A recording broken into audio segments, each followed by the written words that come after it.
Boa noite, como vocês estão? Tudo bem? Como passaram um dia? Muita correria, muito trabalho, estudos, muitas atividades? Imagino que sim, né? E é bom saber que amanhã é feriado. Eita, bênção de Deus, viu? Vocês perceberam, mas minha voz está rouca. Hoje eu falei o dia inteiro. Então estou um pouquinho baqueado, a voz já meia desgasta, né? E também eu acho que a imunidade deu uma caidinha também. A garganta está dando uma arranhada, e hoje é só pela misericórdia de Deus, né? Mas que de fato Ele me dê resistência para que nós possamos agora conversar e estudarmos um pouco mais da palavra de Deus durante esses minutos. Eu fico feliz de ver aqui a igreja mais uma vez aí quase repleta. Hoje alguns rostos diferentes aí, daqueles que eu não vi durante a semana. Você é muito bem-vindo aí. Acho que o pessoal que está com o Gabriel ali também, né? São muito bem-vindos. E que o nosso Deus, mais uma vez, Ele possa falar o coração de cada um de nós nessa noite. Amém? Nós já oramos, já foi pedido aqui 2 vezes pelo sermão. Acho que não é necessário orarmos mais uma vez, né? É como se eu estivesse anulando a oração do pessoal. Então vamos começar então com o sermão dessa noite, com a mensagem. O título é Vitória no Madeiro. A imagem da cruz, ela desperta as mais diversas reações nos seres humanos. E eu vou exemplificar para você essa realidade. Hoje, quando nós olhamos, nós vemos cemitérios em que algumas cruzes ali estão acima das lápides, dos túmulos. Nós vemos que nas perseguições religiosas, lá do passado, acima de tudo ali nas cruzadas, a igreja romana, ela utilizava a cruz também nas suas bandeiras. Vemos que muitas obras de arte, hoje, elas também usam como uma imagem da cruz nas suas muitas diversas figuras. Vemos que inclusive até marcas de automóvel utilizam hoje a cruz. Pensando em Jesus e sua morte, a imagem tão comum da cruz nunca transmitiu uma mensagem entendida da mesma forma por todos, ou no mínimo pela maioria. Então você vai perceber que esse símbolo maravilhoso, ele é utilizado de diversas formas, por diversas pessoas, por diversos meios, mas digamos que nenhuma desses meios tem o mesmo entendimento a respeito desse simbolismo, ou do significado desse objeto, desse instrumento de salvação e também de tortura. E eu te pergunto, afinal, como o instrumento de tortura, ele pode se transformar em vitória e salvação? Então, nessa noite, nós vamos entender um pouco como que esse instrumento, que para muitos é considerado um instrumento de maldição, acima de tudo no passado, como que hoje a história foi revertida e hoje é tido um instrumento como esse em nosso benefício, para a nossa salvação e para a nossa esperança. Ele foi justamente a prova definitiva que se a raça humana falhasse, ou na verdade, a raça humana já tendo falhado, se Cristo ele falhasse, agora ele estaria perdido e nós também estaremos perdidos para sempre. Então, a cruz, ela é um instrumento poderoso, mas um instrumento também bastante significativo para a história da cristandade e para todos os seres humanos.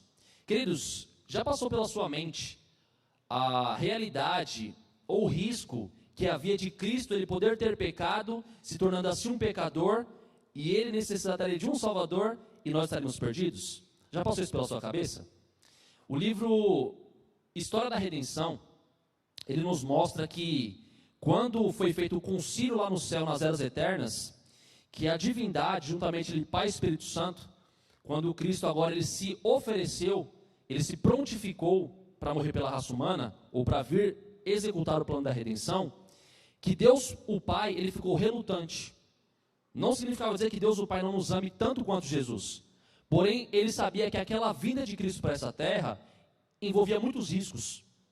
E agora, o livro História da Redenção nos narra, através da inspiração de Ellen White, que Jesus ele pediu 3 vezes, ele se ofereceu 3 vezes para que agora o Deus o Pai cedesse e concedesse, não vou dizer autorização porque foi um comum acordo, mas para que ele agora cedesse e para que eles concordassem que Cristo deveria vir à Terra. Então, amados, muitas vezes nós não entendemos a plenitude ou o risco que havia diante dessas circunstâncias, dessa situação. Mas Cristo ele veio e ele não mediu esforços para que ele pudesse agora fazer aquilo que ele havia se prontificado. O preço da nossa redenção, ela é incontável, é impagável.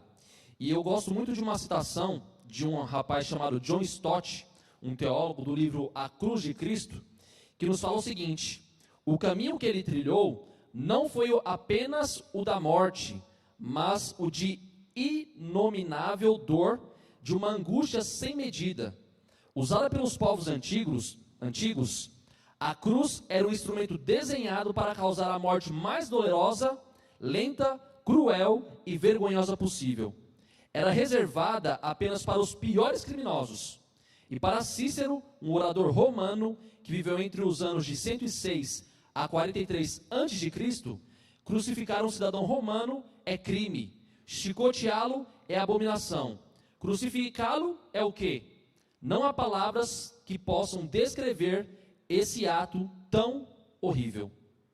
Quem diz essas palavras não foi alguém dos nossos dias, foi alguém que vivia nessa época da crucifixão.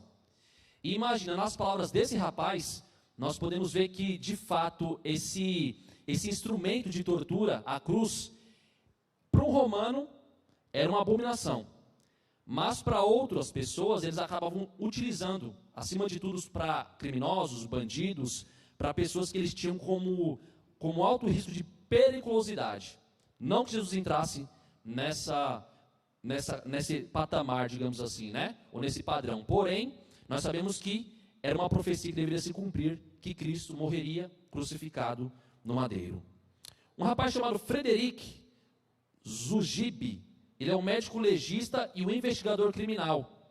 E esse rapaz agora, ele se dedicou alguns anos da sua vida a estudar anatomicamente os efeitos da crucificação sobre o corpo de Jesus. E agora, usando como base esse estudo, ou essa citação que eu falei para vocês anteriormente, ele nos mostra que a cruz ela era um método de tortura comum desde o século VI a.C. Então percebam, a cruz não era um instrumento novo de tortura. E aí agora alguns historiadores, eles nos dizem que na época do cerco de Jerusalém, onde nós sabemos que infelizmente vários judeus morreram, inclusive por não serem fiéis e obedientes a Deus, eram crucificados por dia cerca de 500 pessoas.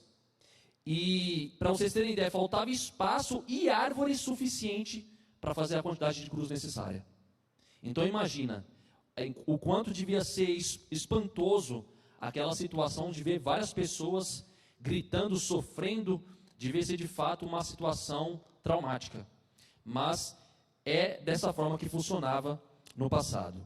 É interessante também notar que era separado ali um grupo de 5 soldados, que era chamado de condutores da morte, e esses condutores da morte agora, eles lideravam ou conduziam aquela pessoa que seria morta, crucificada, para que ela chegasse até o desígnio, né? Até o final daquilo que havia se designado, que seria a cruz do Calvário. E por que eu estou dizendo isso? Porque nós sabemos que muitos deles, e o próprio exemplo que nós podemos ter é Cristo, antes mesmo de chegar à cruz do Calvário, ele já havia sido espancado, ele já havia sido torturado, uma cruz de espinhos já havia sido fixada sobre a sua cabeça, ou seja, muitos deles não eram apenas direcionados à cruz, e ali eles eram crucificados de forma torturante. Muitos deles apanhavam, passavam por várias circunstâncias antes. E quando vocês percebem, lá nos evangelhos, que Simão de Cirene, ou seja, o Simão Cirineu, ele foi agora incumbido de carregar a cruz de Jesus, é porque agora esses soldados que acompanhavam aquela cena, eles ficaram agora apreensivos ao imaginar se Cristo de fato conseguiria chegar ao Gólgota para que ele fosse crucificado. Então isso é para vocês terem uma percepção, uma ideia de qual já era a real situação de Cristo, o seu sofrimento e a sua condição física e psicológica antes mesmo de ele chegar ao Gólgota. Nós podemos ver que após uma noite de julgamentos ilegais, então espancamentos e humilhações, Jesus foi açoitado com uma coisa chamada de chicote romano, usada aqui uma expressão flagrum, que tinha pontas de metal e ossos. E agora, ao ser chicoteado, aquelas pontas de metal e ossos criavam alguns sulcos nos músculos das costas, afetando seus órgãos e ossos. Então pensem, nós vimos, e acho que muitos de vocês, inclusive, comumente natural hoje pela tradição, muitos assistirem um filme chamado A Paixão de Cristo na Semana Santa. Não sei se você já conseguiu ou já assistiu aquele filme alguma vez. Mas para aqueles que já assistiram e já tiveram essa oportunidade, tiveram uma pálida ideia do que de fato fez esse acontecimento. Então, para aquele que já assistiu esse filme, você vê que ali eles conseguem interpretar muito bem e muito próximo daquilo que de fato Cristo sofreu. Então imagine chicotes com pontas de ferro e de ossos nas pontas, né? E Cristo sofreu tudo isso. Imagina, os seus órgãos internos eram afetados e até mesmo os seus ossos. Em geral, as cruzes tinham apenas 2 metros de altura. E era justamente essa altura meio que baseada para facilitar para que os soldados conseguissem erguer a cruz e ao mesmo tempo que eles enfincassem a cruz no chão.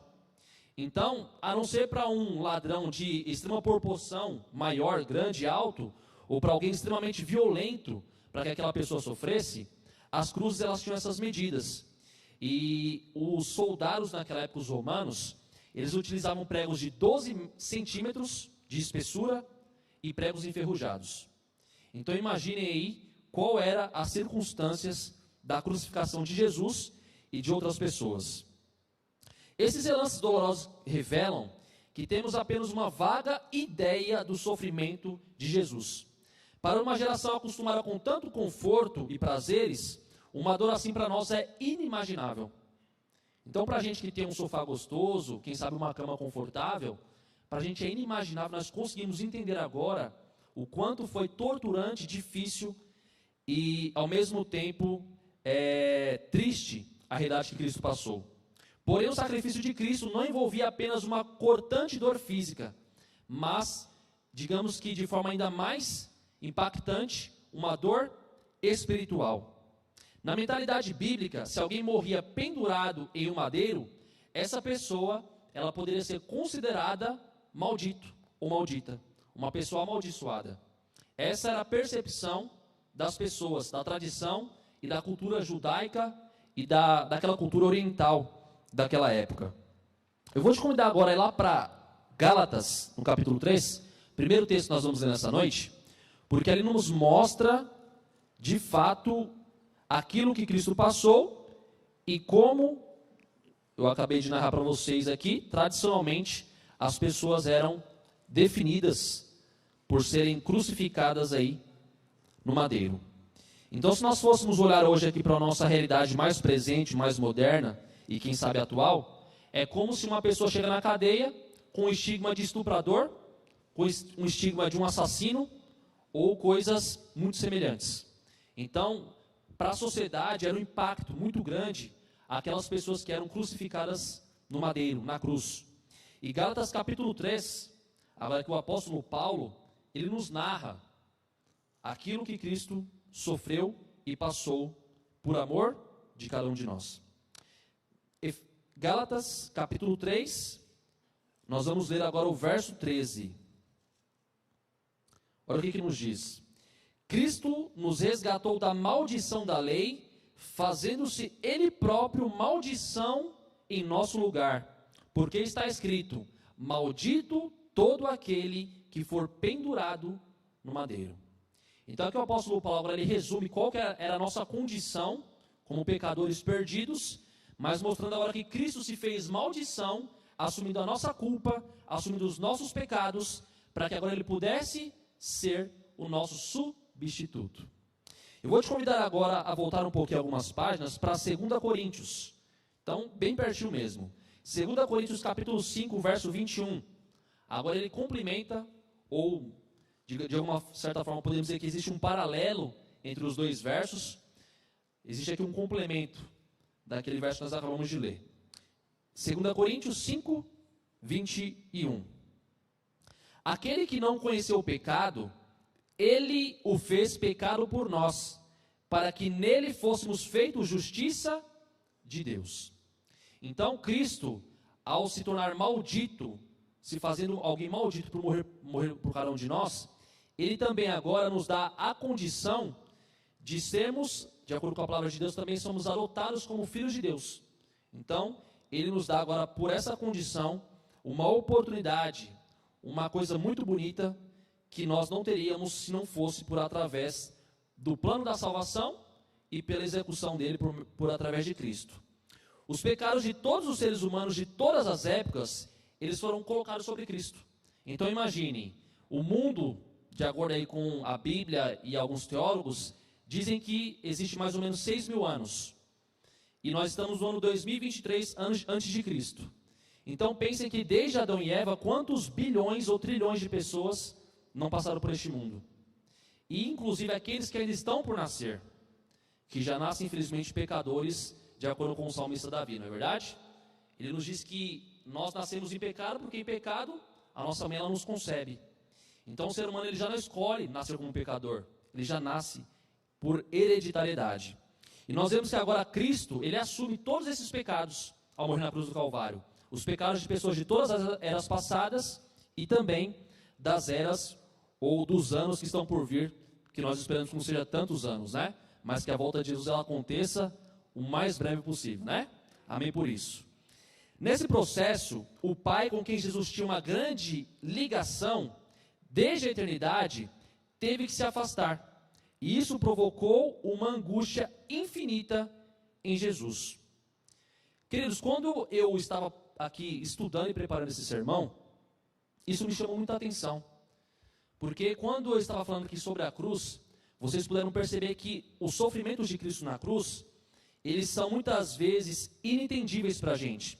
Eu não consigo talvez transmitir com tanta clareza, a não ser de forma mais científica, aquilo que Cristo passou por nós. E também toda a pressão psicológica que ele sofreu, agora sendo zombado, sendo torturado e todas essas coisas. Mas é interessante notar que nada disso causava tanta dor a Cristo do que o afastamento dele para com o Pai. Porque pensem comigo, Cristo, ele é desde a eternidade com Deus o Pai.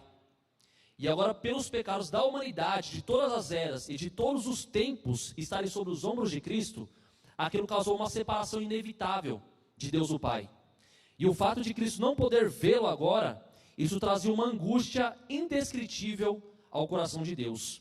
E querendo ou não, ele estava bebendo sozinho do cálice da ira contra os pecados do mundo, um cálice que ele pediu ao Pai que lhe fosse poupado. Então é quando nós vemos que ele fala, Pai, se possível, passa de mim esse cálice. Ele não está dizendo, Deus, se possível, me tire da cruz, ou se possível, me tire dessa situação. Mas ele estava querendo dizer para Deus o Pai, Pai, se possível, mostre o seu rosto para mim. Mostre que você não me abandonou. Mostre que você está comigo. Essa era a expressão, ou era as palavras que Jesus queria dizer para Deus o Pai.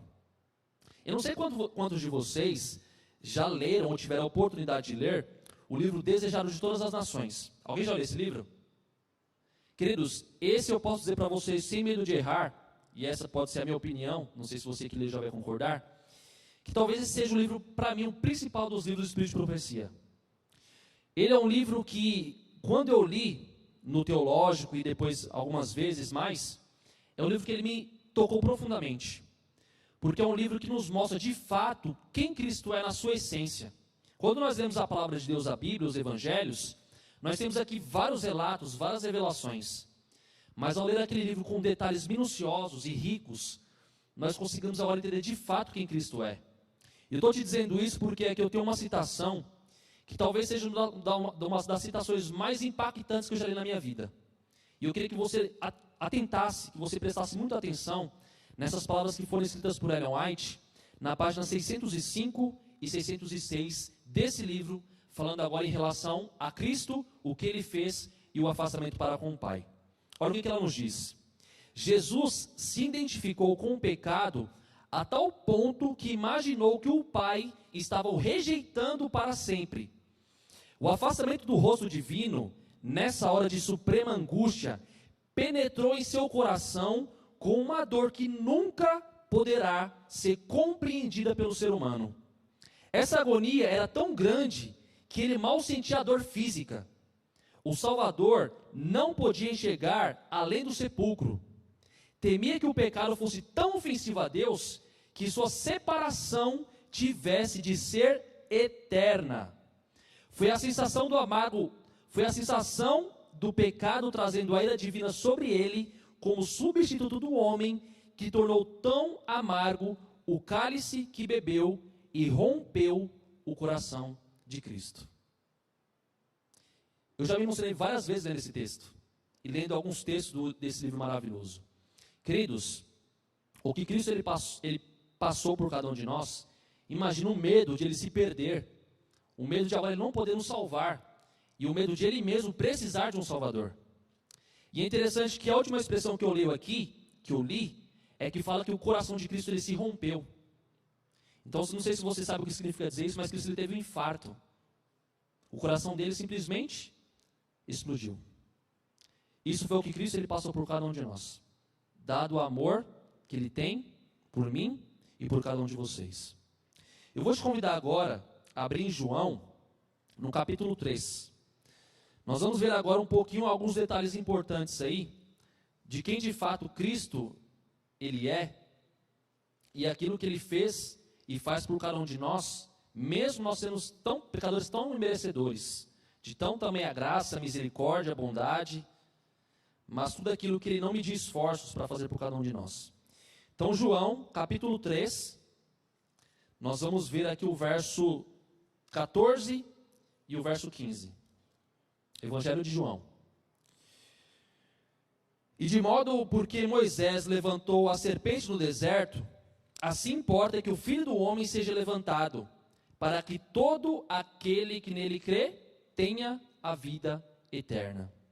É interessante que lá no deserto, quando o povo de Israel havia sido liberto do Egito, e eles estavam vagando até a terra prometida, até a Canaã terrestre, que existiam, inevitavelmente, alguns bichos peçonhentos, e dentre eles as víboras, que talvez seja uma das espécies de cobras mais perigosas. E aquelas pessoas, infelizmente, acabavam sendo picadas por aquelas cobras. Até que Cristo ele pediu que Moisés ele fizesse uma serpente de metal de ouro, né? Para que ela fosse levantada e todas as vezes que aquelas pessoas olhassem para aquela serpente, elas seriam curadas. Não pelo poder que existia naquela serpente ou naquele objeto, mas ao se lembrar que Deus estava com eles. E aquelas pessoas, elas seriam curadas. E da mesma forma, no caminho até o Calvário, Jesus sofreu o ataque mortal da serpente satânica. E se você se lembra, acho que foi no domingo, na segunda-feira, eu falei justamente sobre a primeira profecia messiânica da Bíblia. Gênesis capítulo 3, verso 15. Onde fala que a serpente feriria o calcanhar de Jesus e Cristo esmagaria a cabeça da serpente. Então nós podemos ver que aqui, como já comentei outrora, estamos justamente falando da crucificação de Jesus. Então Satanás, ele tinha na sua mente a convicção de que ao fazer Cristo morrer, na verdade ele estaria o vencendo. Só que ele estava enganado, né? Para a honra e glória de Deus, foi através desse maravilhoso feito de Cristo que ele estava agora vencendo a Satanás. Queridos, nós não podemos ficar indiferentes diante de tão imenso amor por nós. Não podemos pensar que esse sacrifício tão poderoso não possa cobrir nossos pecados, por piores que sejam. Precisamos lançar nossa fé no homem que foi pendurado sobre o madeiro, o Cristo crucificado, e receber dele a vida e salvação. Seu sangue ele é capaz de perdoar todos os nossos pecados, transformar o nosso caráter, ajudar a nossa família, e muito mais do que isso, ele é suficientemente bom e poderoso para nos tornar pessoas felizes. O último tópico que eu gostaria de comentar com vocês nessa noite é que além de ser ali uma tortura também espiritual, por ser afastado Cristo de Deus o Pai, por ter os seus pecados e os meus pecados sobre ele, também é interessante notar que Jesus, ele satisfez a justiça divina. Porque nós sabemos que uma vez que agora o ser humano ele pecou, a lei de Deus, os mandamentos de amor, eles são mandamentos que agora eles conseguem nos transmitir os atributos do caráter divino. Então os 10 mandamentos, eles não são mandamentos escritos por homem, ou agora feitos por homens, mas são mandamentos feitos pelo nosso Deus, que já existiam lá no céu também, e eles agora nos transmitem o caráter divino e impecável de Jesus. Mas agora uma vez que o homem, assim como Satanás lá no céu havia pecado, o homem também acabou pecando, o História da Redenção também nos narra que alguns anjos, eles se ofereceram para virem a essa terra e para morrer pela raça humana. Só que assim como a lei de Deus ela é eterna e uma lei agora que resplandece o caráter de Cristo, nenhuma criatura, por mais que fosse agora um anjo celestial, um ser angelical, nenhum deles poderia pagar o preço que o pecado exigia. Porque o pecado, ele é tão grave que ele exige justamente agora a morte e ele exige a vida de um ser que é suficiente. Ele exige um preço que é eterno. Cristo é diferente. Ele não tem vida porque ele é a vida. Então, por Cristo ser agora eterno, um ser que é imortal, a sua divindade, nós sabemos que quando Cristo ele veio a essa terra, ele era 100% homem, 100% Deus. Quando ele morre na cruz do Calvário, a sua humanidade, ela morre. E parece complexo para a gente agora conseguir entender que a divindade de Cristo ela não morra. Porém, eu lembro muito bem que lá na faculdade, fazendo a matéria de Cristologia, o professor doutor Carlos Flávio, que hoje é o reitor lá da faculdade da FAAMA, ele nos disse que de forma sobrenatural, a glória de Cristo, ou a divindade de Cristo, ela se tornou velada, ela ficou escondida do universo. Então, até mesmo os anjos, que são seres celestiais e angelicais, eles ficaram em completa expectativa e medo, porque eles não conseguiram entender como que a divindade de Cristo permaneceu viva e ocultada e como que a sua humanidade havia morrido. A salvação, meus amados, ela vem unicamente dele, do nosso Senhor e Salvador Jesus Cristo. Muitas pessoas, elas acabam hoje colocando a sua expectativa em relação à sua salvação ou em relação ao seu aprendizado, às doutrinas, em coisas como a igreja, como a religião, como um espírito, mágica, algum pastor, algum padre ou algum guru, filosofia ou ideologia política para prover a salvação. Mas nós sabemos que nenhuma dessas coisas, elas têm o poder ou a condição de nos conceder aquilo que apenas Deus, o nosso Senhor e Salvador, Ele pode nos conceder. Eu gostaria de ler com vocês a última citação dessa noite, também no livro Desejado de Todas as Nações, na página 603 e 604. Em sua humilhação, Cristo estava sendo glorificado. Aquele que a todos os outros olhos parecia vencido, era o vencedor. Foi reconhecido como aquele que levou sobre si os pecados. Os homens podiam dominar seu corpo humano, podiam ferir a santa fronte com coroa de espinhos, podiam tirar suas vestes e discutir sobre a divisão delas, mas não podiam impedi-lo de perdoar pecados. É seu direito como rei salvar completamente a todos os que se aproximam de Deus por meio dele. Amados, não existe nada nem ninguém neste mundo que possa nos impedir de nos achegarmos a Cristo. Cristo é o nosso Senhor e Salvador. E toda vez que você tiver no seu coração o desejo de servi-lo em gratidão por aquilo que Ele fez e faz por nós, todas as vezes que você clamar a Ele por socorro, por perdão de pecados, você tem alguém que está completamente disposto a interceder em seu favor, sendo o nosso mediador e também o nosso advogado. Jesus não desistiu de você. Qual será a sua resposta a esse grande sacrifício? Hoje Cristo, Ele está chamando a cada um de nós. Queridos, nós estamos chegando aqui no antepenúltimo dia da nossa semana de oração. E amanhã nós sabemos que é conhecido como a Sexta-feira Santa. Um dia em que teoricamente é comemorado o dia que Cristo Ele inspirou e morreu na cruz do Calvário. Só que essas coisas elas não são suficientes se nós de fato não entendemos ou não entendermos nessa noite o que de fato Cristo sente por cada um de nós. E o que Ele fez e continua disposto a fazer por cada um de nós também, como nosso intercessor lá no Santuário Celestial. E meus amados, eu gostaria de te perguntar nessa noite, qual vai ser a sua decisão? O que você está disposto a dizer para Cristo nessa noite? Que você aceita o seu sacrifício? Que você reconhece aquilo que Ele fez por você e faz? Eu não sei dizer. Isso é uma resposta que só você pode dar especificamente para Deus nesse momento.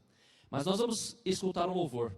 Enquanto nós estivermos escutando esse louvor nesse momento, eu vou te convidar mais uma vez, como eu tenho feito a todas as noites, para que você reflita na sua vida. para ver que se com as suas atitudes, com as suas escolhas, com os seus atos, se você tem de fato sido alguém grato a Deus por tudo que Ele faz por nós.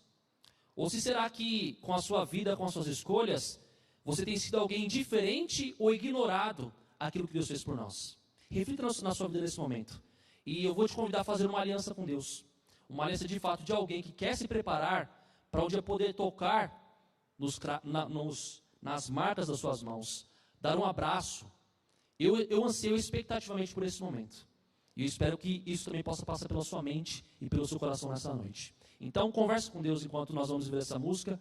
E se eu desejo do seu coração, mais uma vez, entrar em aliança com Deus, eu vou te convidar que ao final dessa música você possa ficar em pé e para que mais uma vez nós possamos pedir a intercessão de Deus.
Você já está cansado de lutar e anda pensando até em desistir.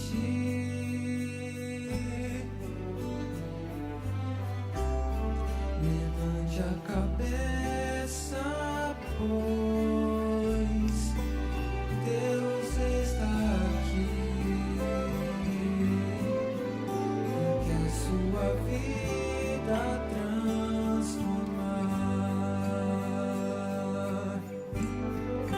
O Pai sabe tudo que guardado em seu peito está.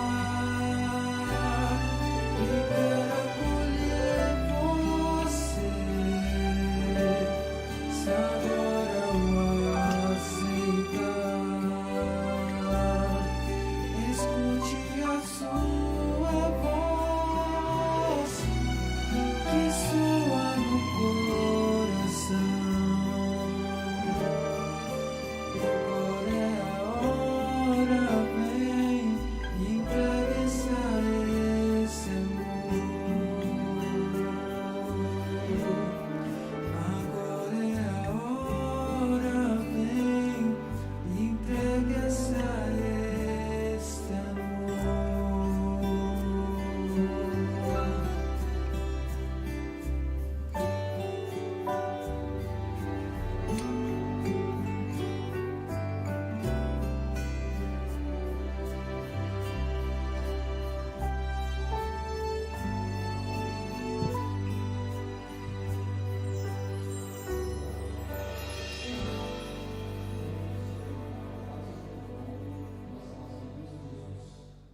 o Senhor não desiste de cada um de nós.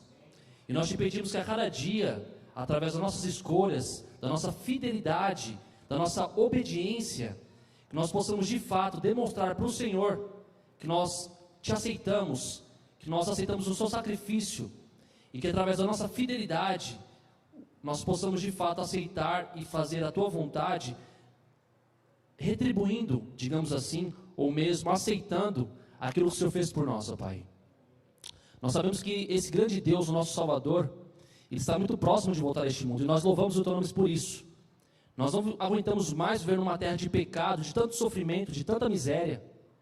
E nós te pedimos, ó Pai, que o Senhor possa a cada dia reavivar a nossa mente, o nosso coração, para que nós possamos nos atentar para a tua verdade, para a tua palavra, e que ela possa nos libertar, nos trazer transformação pelo poder do teu Espírito Santo.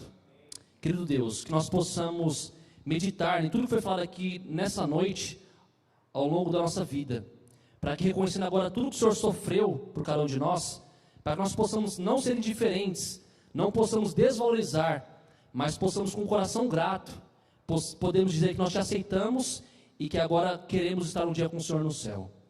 Nos acompanhe nos nossos lares de segurança, nos conceda um bom descanso, e que amanhã nós possamos mais uma vez ser trazidos para a tua casa, para mais uma vez ouvirmos a tua palavra, e estarmos agora desfrutando do penúltimo dia da nossa semana de oração. Tome cada filho teu em tuas mãos, nos perdoe, nos transforme e nos use como instrumentos poderosos de salvação. É o que nós te pedimos e agradecemos por Jesus. Amém.